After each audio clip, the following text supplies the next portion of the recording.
یہ بات ہے اس وقت کی جب مکہ کی گرمی اپنے عروج پر تھی۔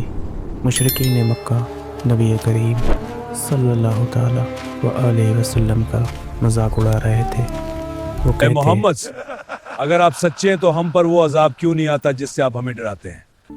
نبی کریم صلی اللہ تعالی وآلہ وسلم کا دل بہت دکھی تھا۔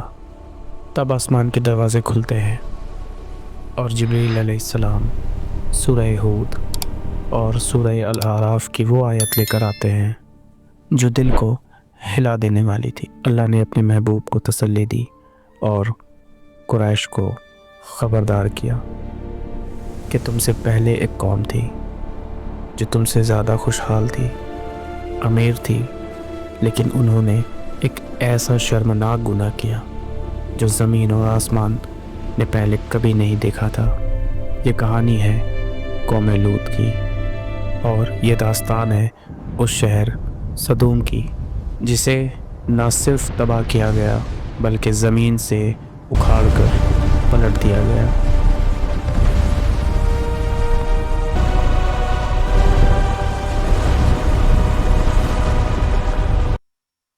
آج کے ڈیڈ سی کے علاقے میں جارڈن اور فلسطین کے درمیان صدوم نام کا ایک شہر تھا۔ یہ جگہ جنت کا ٹکڑا لگتی تھی۔ فصلیں لاجواب، پانی میٹھے اور دولت ہی دولت، لیکن دولت کی نشانی نے انہیں اندھا کر دیا تھا۔ شیطان نے انہیں ایک ایسے راستے پر ڈال دیا جو انسانی فطرت کے خلاف تھا۔ یہ نیا طریقہ ہے، اس میں لذت ہے، پرانے رسم و رواج چھوڑ دو۔ یہ مرد کی طرف مائل ہوتے اور عورتوں کو چھوڑ دیتے۔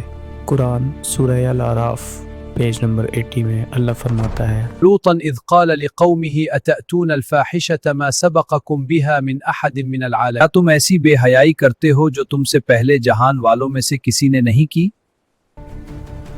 ان کے سردار اپنی مجلسوں میں بیٹھ کر کہتے، یہ نیا طریقہ ہے، اس میں لذت ہے، پرانے رسم و رواج چھوڑو۔ وہ راستوں میں بیٹھ کر مسافروں کو لوٹ لیتے۔ چلو ان مسافروں کو لوٹ لیتے، مزہ آئے گا۔ یہ سامان ہمیں دے دو، لیکن یہ میرا ہے۔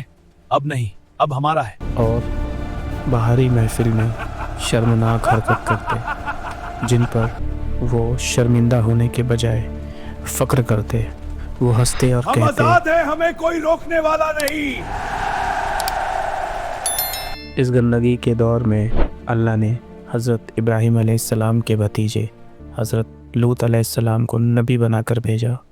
حضرت لوط علیہ السلام نے اے انہیں میری قوم، دن رات اللہ سے سمجھایا۔ ڈرو، ان برائیوں کو چھوڑ دو، یہ راستہ تباہی کا ہے۔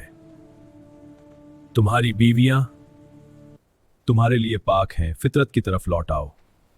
قوم کے سردار مذاق دیکھو اڑاتے انہیں، ہوئے، یہ لوط اور اس کے گھر والے ہمیں پاکی کا درس دیتے ہیں۔ انہیں ہماری بستی سے نکال دو، یہ لوگ بڑے پاک باز بنتے ہیں۔ جی بالکل، نکال دو انہیں، ہاں یہاں رہنے کے قابل۔ وہ کہتے، اگر تم سچے ہو تو لے آؤ اللہ کا عذاب۔ ہم انہوں آزاد نے ہیں، ہمیں اللہ کوئی کی روکنے بنائی ہوئی والا حدوں کو نہیں۔ پار کر دیا۔ اب وقت تھا فیصلے کا۔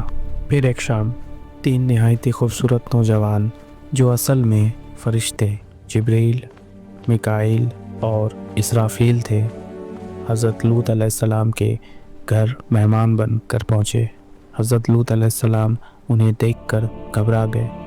وہ جانتے تھے کہ ان کی قوم کتنی بدبخت ہے اور یہ مہمان کتنے حسین ہیں۔ قرآن سورہ ہود پیج نمبر 77 میں آتا ہے، وہ ان مہمانوں کی وجہ سے غمگین ہوئے اور دل ہی دل میں تنگ ہوئے اور کہا، آج کا دن بڑا سخت ہے۔ ابھی مہمان گھر میں بیٹھے ہی تھے کہ ہنگامہ، دروازہ کھٹکھٹانے کی آواز۔